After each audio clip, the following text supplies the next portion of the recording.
America's history is like an onion. It can be sweet and adoring at times, then overpowering and unyielding at others. The taste can bring joy to some faces and tears to others. Each layer of the onion tells a different story about the nation and even about Pine Bluff. We peeled back the onion and found layers of a story that we think is worthy of a National Historic Landmark.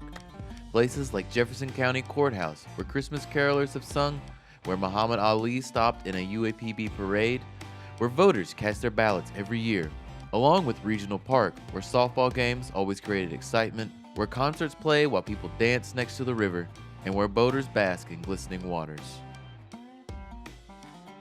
Because we think that our history speaks to some larger currents in American history. Jefferson County and Pine Bluff are particularly important for the history of slavery in Arkansas. We have found some really fascinating stories that are connected to slavery, to the Civil War, and to the Reconstruction Era. And those themes sort of tie into resistance, freedom, and struggle.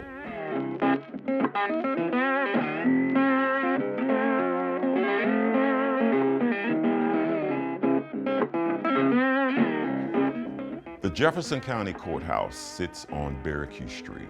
The courthouse was built in the 1850s in Jefferson County and is one of the top 5 oldest and active courthouses west of the Mississippi. The courthouse and that land has always played a part in the slavery story. We have several slave notices, runaway notices of people enslaved from Jefferson County. We have the records of these runaways who were being sought by the Jefferson County Sheriff. The courthouse was the command and control center for the sheriff's office in catching and processing enslaved people throughout the county and the region. There would be sales, auctions of property. And of course, because African Americans enslaved were considered property, they were chattel. They were part of estates that were sold. So we have an auction. The sale is to take place on the steps of the courthouse. Several cases regarding slavery originated at the Jefferson County Courthouse, which made their way to the Arkansas Supreme Court. So we can see that the courthouse is an active player in engaging and facilitating the institution of slavery. Just behind the courthouse is Regional Park. The entire area encompassing the park today was the Rowan Plantation in the 1850s and 60s, which included about 60 enslaved persons. However, the same property which facilitated slavery became a land of freedom. By 1863, the plantation became a contraband camp housing enslaved runaways, and the other one on the property where the Union Pacific Railroad was located. We hear the word runaway slave, people can relate to that. You hear the word contraband camp. Why is it called contraband camp? What is that about? In Pine Bluff, the population here had been about, by 1863, the regular population was about 1,400. By 1864, you had 3,200 runaways who had come here alone. So obviously, that was once a site that runaway slaves were housed after they had escaped bondage, after they had gotten out of this real dilemma with these plantations that they were fleeing from around this state, around this county. This was a part of American history. The Battle of Pine Bluff is one of the only battles in the Civil War in which a contraband camp is organized to defend Union soldiers. One of the only Civil War battles in which contraband camp members were the strategic force leading to a Union victory. Confederate soldiers came to take Pine Bluff back. The Union soldiers were outnumbered, 2 or 3 to 1. So they needed all the help that they could get. So they turned to the individuals in the contraband camp, and about 300 African American men assist these Union soldiers. They build a barricade in front of the courthouse with cotton bales. But the shooting is setting the cotton bales on fire. So essentially their defenses are being diminished. The Arkansas River sat directly behind the Jefferson County Courthouse. And so contraband camp members formed what they called the Bucket Brigade. And they had to take water from the Arkansas River in buckets and line up and dash this water on these bales to protect these Union soldiers. And so these contraband camp members helped to save Pine Bluff at the courthouse that helped to facilitate their enslavement. Union soldiers who fought at the courthouse also included abolitionists who assisted the legendary John Brown in Kansas with the Underground Railroad. They included Thomas Archer and August Bondy. The Boone Murphy House, which sits on 4th Avenue, served as the second headquarters of the Union forces in Pine Bluff.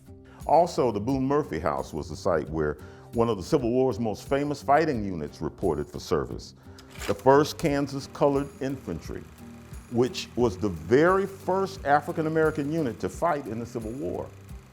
They were engaged in the war almost a year before the more popularly known 54th Massachusetts Infantry Regiment, which was highlighted in the movie Glory.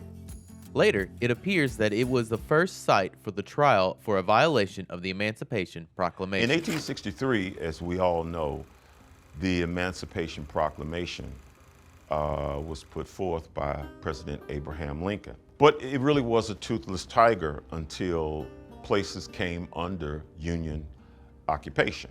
When this area came under Union occupation, the Emancipation Proclamation was in effect.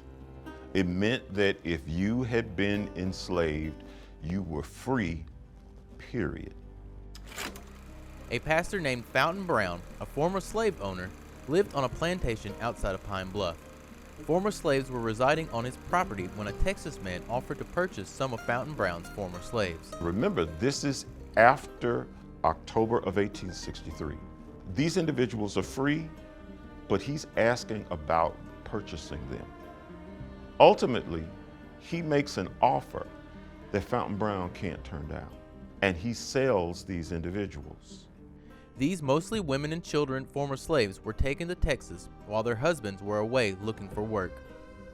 In December of 1863, Fountain Brown confesses to selling former slaves back into enslavement, leading to the first trial for the violation of the Emancipation Proclamation. But the husbands go on to testify, which at this trial becomes a real issue. Because remember, this is still the South, and at that time, black people were not allowed by law to testify against whites in court. These African men testifying in court against Fountain Brown were some of the very first to ever testify against a white man in the South. Fountain Brown is found guilty, and he is the first person in the nation to be tried and convicted of violating the Emancipation Proclamation. As Pine Bluff made its way into Reconstruction, the Jefferson County Courthouse helped assemble a model of multiracial cooperation and black achievement among its leaders that really was stellar. The state of Arkansas and the cities of Little Rock and Pine Bluff were known to many as the Negro heaven in the 1870s and 1880s. Powell Clayton, former Union commander at the Battle of Pine Bluff, became governor and hunted down KKK members throughout Arkansas with a state militia so he could create a peaceful climate. Through fusion politics, blacks served at the Jefferson County Courthouse with whites in elected offices. Wiley Jones, the richest black man in Arkansas and one of the richest in the entire South, served as a circuit clerk there. Ferd Havis, another rich black tycoon, served as circuit clerk in this era also. Dr. Jerome Riley, an African-American doctor, served as the Jefferson County physician and acting coroner. John Clayton, state representative, sheriff, and congressman, pushed for funding to create Branch Normal College, UAPB, and was reelected to 5 terms, largely by African Americans. Henry Louis Jackson worked with whites at the Jefferson County Courthouse in the era to launch his career in art. He was drawing early images of the courthouse and local scenes. He went on to become the nation's first African-American political cartoonist. With so many promising things happening in Arkansas, Frederick Douglass, the great abolitionist, encouraged African Americans across the country to migrate to Arkansas. And migrate they did in the 1870s and 1880s. By 1892, there was a lot of racial tension. Politically, when the laws changed, there was just a rash of racial violence that followed that. And it was highly symbolic. If people didn't have any rights, then anything could be done to them, and there was no recourse that they had. And so it was almost immediately, there was a rash of just brutal spectacle lynchings in a number of places in Arkansas. One of those places was in Pine Bluff, where it actually was on Valentine's Day of 1892, when two black men, one was John Kelly, the other one Gilbert Banks, had been accused of murdering a white man, and a mob of something like 2,000 people had gathered in the downtown area of Pine Bluff and hanged both of them from a telephone pole right in front of the courthouse. And scores of people came out for this lynching at night. And these were elected officials, these were prominent citizens that were from all over the Pine Bluff area.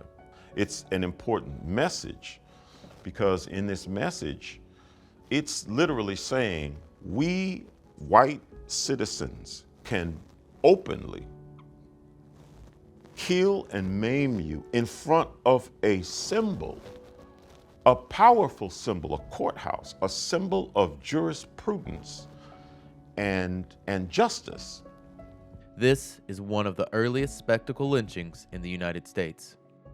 This horrific event began a trend of lynchings and racial violence throughout the South that would last for years and decades to come, well within to the 20th century. And so you can imagine the fear that was instilled in individuals. Almost as soon as this lynching happened in Pine Bluff, hundreds of black people in the area began to organize to just leave, kind of vote with their feet by leaving the area.